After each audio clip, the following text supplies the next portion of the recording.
Have you ever wondered what games you should keep or you should lose? Find out here at Purge Reviews.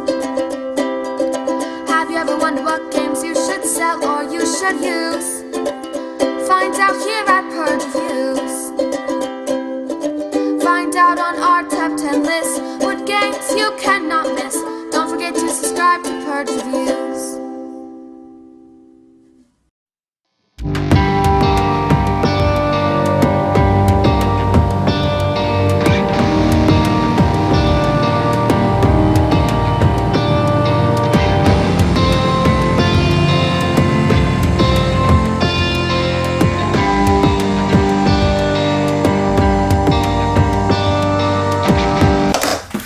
Sylvion.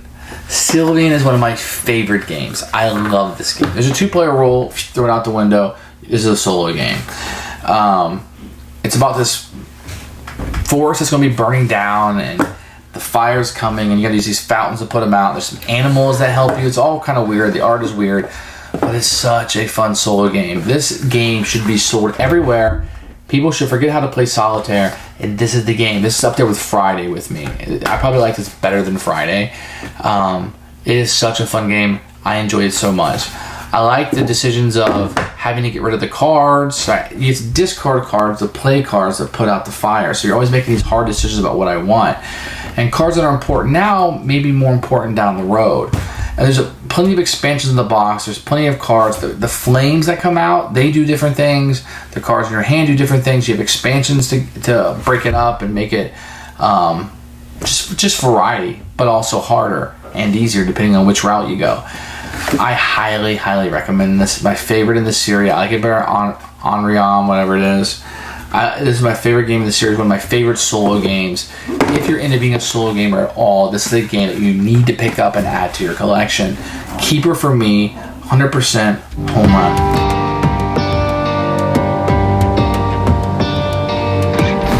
Here are the components for Sylvion. I love this game and hate the artwork on it. It's good artwork, but it just doesn't appeal to me. And artwork is something that either appeals to somebody or not.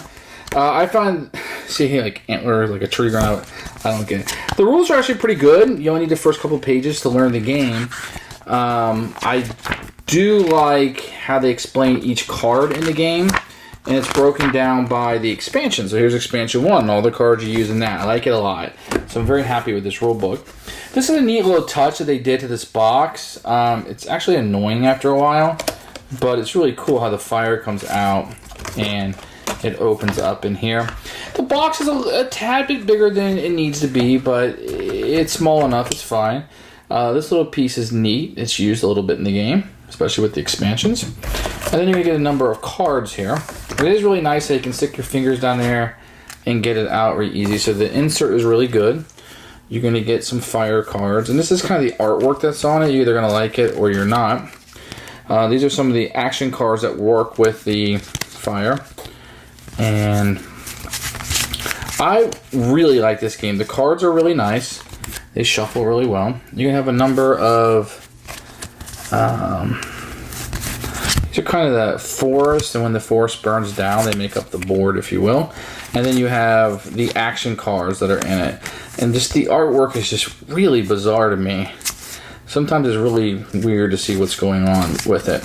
But what you need is up here. This is the cost and how much defense it does. And then the icons is all that's important. It's the cost and then what it does. And the book is really good about giving you that access to it. But really all it is a card game. So there really isn't a lot of components on cards. But these cards are really nice. You know, if you like this sort of art, then you will enjoy it. But there's plenty of variety with all the expansions. I think there's 2 or 3 expansions in this. And they really change the game up and change the difficulty. And there's a ton of cards in here for what you get. And that's Sylvion.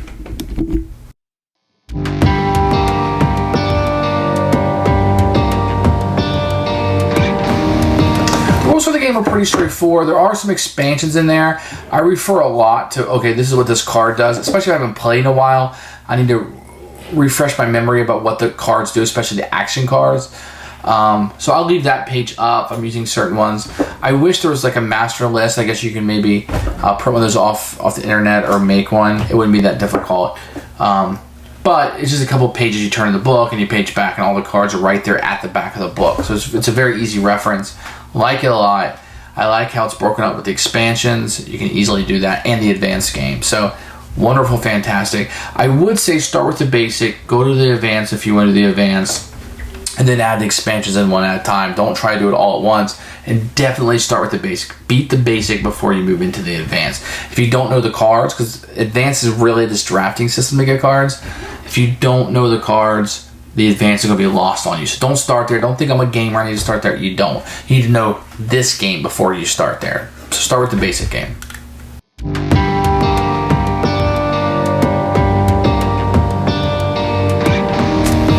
So let me show you how the game is set up. What you're going to have here is cards that are double-sided. And these are going to represent the forest. So this is if it's burnt down, and this is if it's growing and safe. And you're going to make up 4 at the top, 4 at the bottom, and 4 down here. And half the cards are going to be great, and half the cards are going to be burnt down. You're also going to have fire cards that you'll set aside. And you're going to make 4 equal stacks of this. And these will be set right over here. These are the cards that you'll have. You'll shuffle these up, and these are the ones that you'll be playing from your hand. There's a few different ones. You have some animal cards that will special actions. You'll have fountains. So how many cards you to discard to play it. And this is what number of card you can battle it out with. And then you'll have these trees that will give you the ability to unflip these cards as the game progresses or at the end of the game. To start the game, you'll draw 8 of these. 1, 2, 3, 4, 5, 6, 7, 8. And then you'll have your hand of cards. And the game plays pretty easy. What you'll do is you'll drop over the top deck card of each deck. And if it's fire cards, it's fine. It just stays there. And then you always have these cards. And you'll do these in the order it is, A, B, C, D.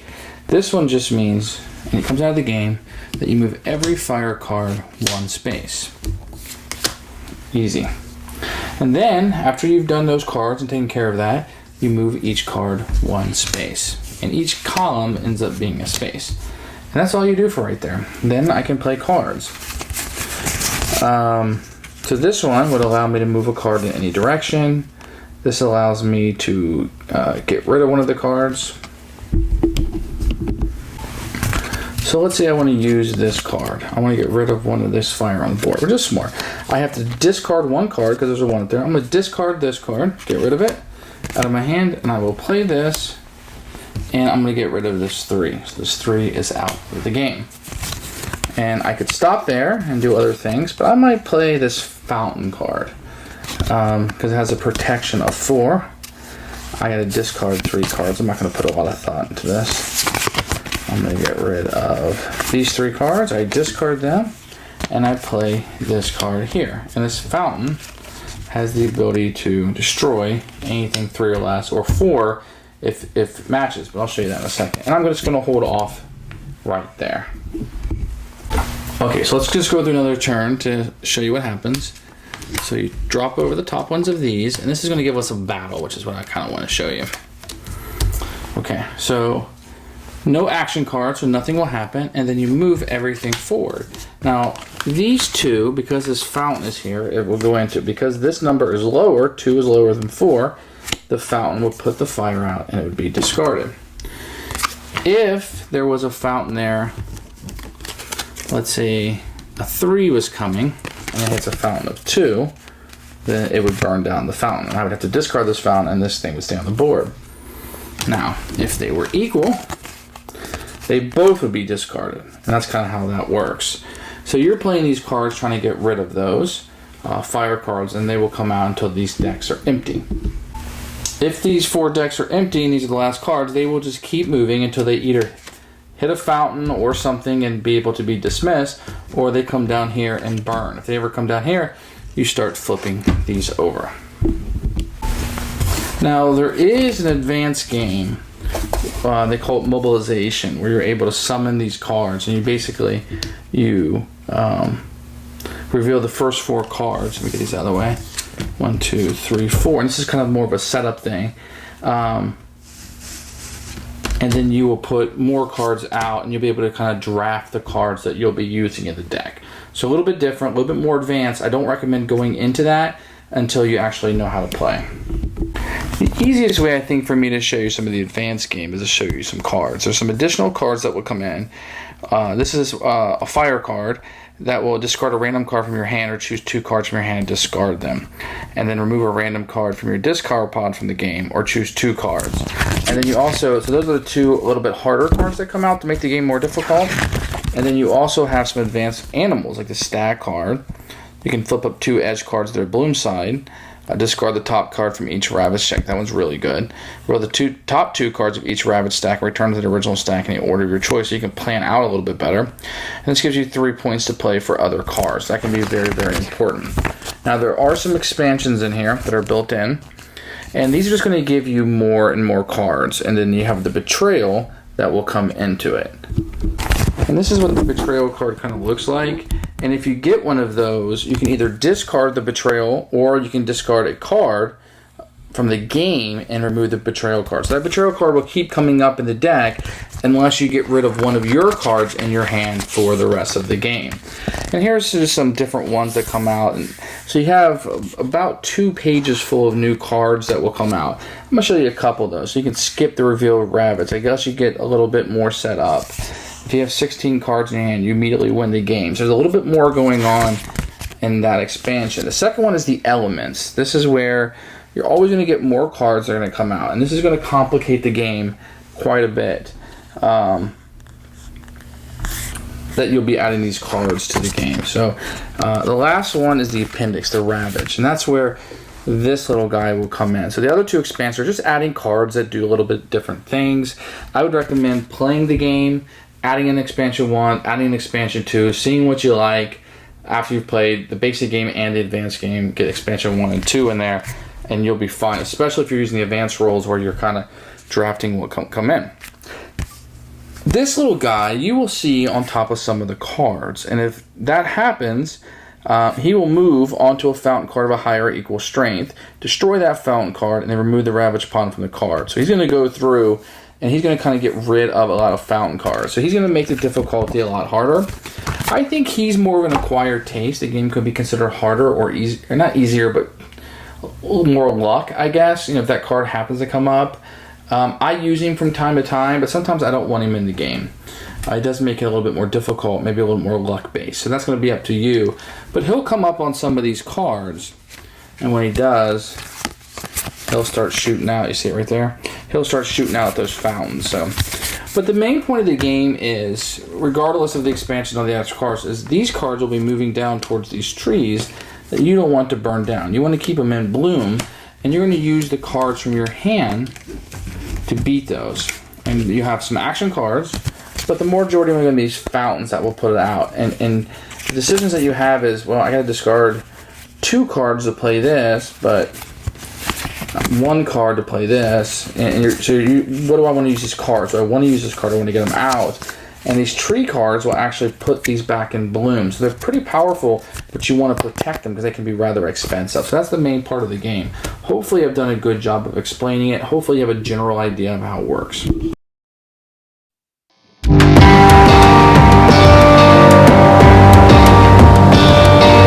Who should buy this game? I wouldn't recommend this for anybody wanting to play 2-player, although you can.